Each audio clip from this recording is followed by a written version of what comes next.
Hello guys. So నిన్న జరిగిన SRH versus MI match చూసే ఉంటారు.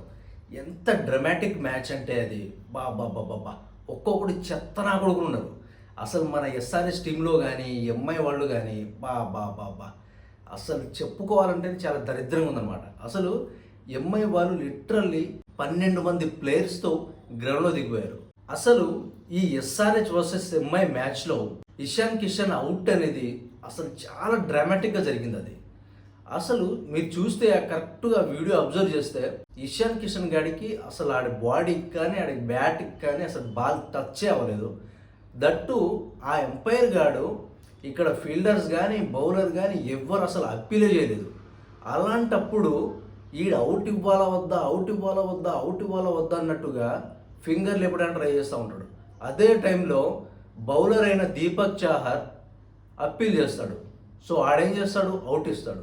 అండ్ దట్టు ఇషాన్ కిషన్ గాడు అసలు రివ్యూనే తీసుకోకుండా వెళ్ళిపోతాడు. దట్టు నవ్వుకుంటూ విత్ ఎ స్మైలింగ్ ఫేస్ ఆడు నవ్వుకుంటూ వెళ్ళిపోతాడు. అసలు ఏంటిది? అసలు ఇది మ్యాచా లేక ఇంకేమైనా?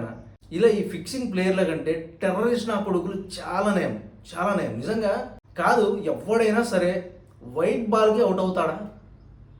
అసలు వైట్ బాల్కి అవుట్ అవుతాడా? అసలు అంపైర్కైనా డౌట్ రావచ్చు కదా, అరే ఆడి బాడీకి బాల్ టచ్ అవ్వలేదేమో, అది వైట్ బాల్ అయి ఉండొచ్చు. ఓకే, రివ్యూ తీసుకుందాం, సరే వాళ్ళని అడుగుదాం. ఏంటి థర్డ్ అంపైర్ ఏంటి పీకడానికి ఉన్నాడు అక్కడ? ఏంది ఏం మ్యాచ్లు ఆడుతున్నారా బాబు? అసలు వైట్ బాల్కి ఎవడైనా అవుట్ అవుతాడా? Yes, of course Rohit Sharma and Hardik Pandya and team okay బాగుంటుంది. ముంబై ఇండియన్స్ టీం కూడా చాలా స్ట్రాంగ్గా ఉంది.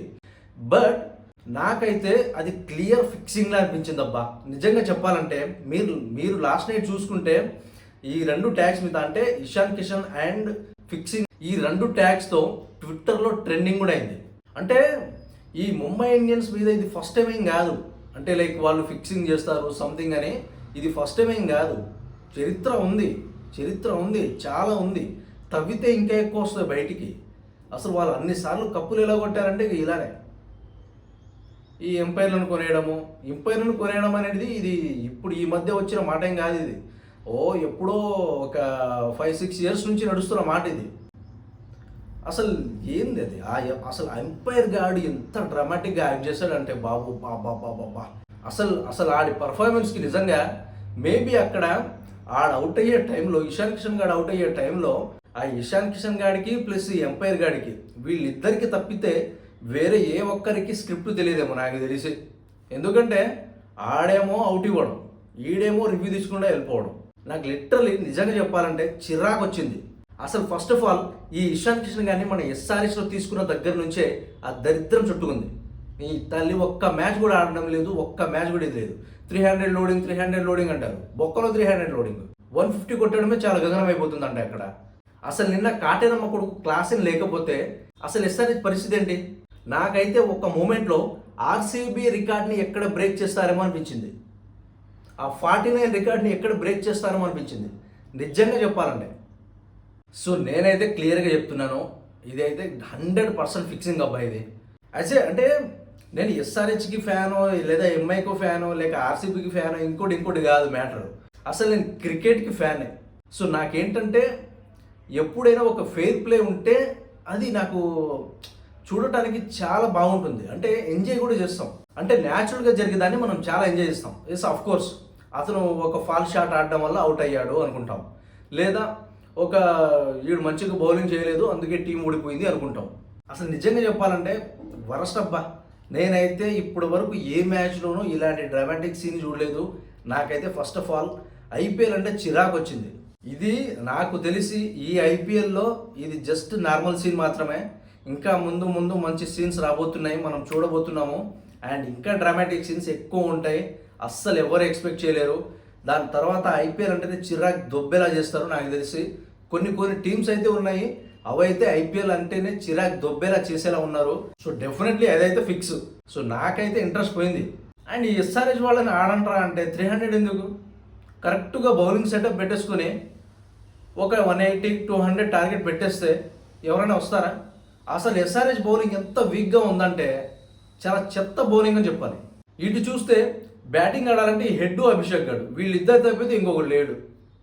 ఆ నితీష్ కుమార్ రెడ్డి ఉంటారు, ఆయన ఒకరు టెక్నిక్ అంటూ వస్తారు, ఆ టెక్నిక్తోనే అవుట్ అయి వెళ్ళిపోతారు. అదే మ్యాజిక్ నాకు అర్థం కాదు, స్టిల్ నాకు అర్థం కాదు. ఈసారి అంటే ఈ సీజన్లో ఒక్క 30 ప్లేస్ రన్ అయినా చేశాడా? అసలు ఆయన బ్యాటింగ్ చూస్తేనే చిరాకు దొబ్బుతుంది. అసలు అది ఏం టెక్నికో మరి నాకైతే అర్థం కాదు. అసలు నిజంగా చెప్పాలంటే ఫ్రస్ట్రేషన్లో పీక్స్లో ఉన్నా నిన్న నైటు. అసలు ఏంటి ఇంత ఘోరంగానా? అసలు ఒక ప్రొఫెషనల్ క్రికెటర్స్ ఆడే మ్యాచ్ అయినా అవి. అండ్ ఇంకోటి ఎస్ఆర్హెచ్ ఇప్పుడు ఎలాగో అస్సామే, సో దాని మీద ఎలాంటి హోప్స్ లేవు.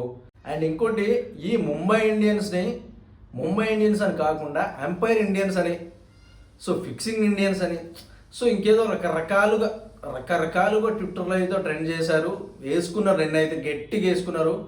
సో నేనైతే ఆ టీం మొత్తం తప్పైతే అనను, బట్ ఎవరో ఒకరు ఫాల్ చేసి ఉంటారు. మేబీ అది ఫిక్సింగ్ అయి ఉండొచ్చు, అవ్వకపోయి ఉండొచ్చు.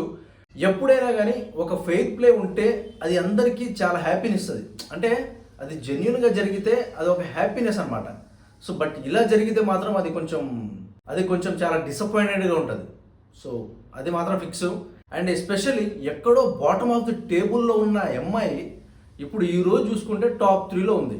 ఇంకో 2-3 మ్యాచ్లు వెళ్తే వాళ్ళే ఐపీఎల్ కప్పు వేసుకెళ్ళిపోతారు. ఇంకా అది కావనేగా, ఇంక దాంట్లో కొత్తది ఏముంది? ఇక చెప్పడం కూడా వేస్టే. ఇక ఏముంది, ఏమంటే ఫ్యాన్స్ ఎర్రిపుక్కులు ఇక్కడ ఎవరికైనా కానీ. ఓకే, ఎనీ హౌ ఇంకా ఫర్దర్గా మ్యాచెస్ చూద్దాం ఎలా అయితే ఏం జరుగుతుందో. So let's see.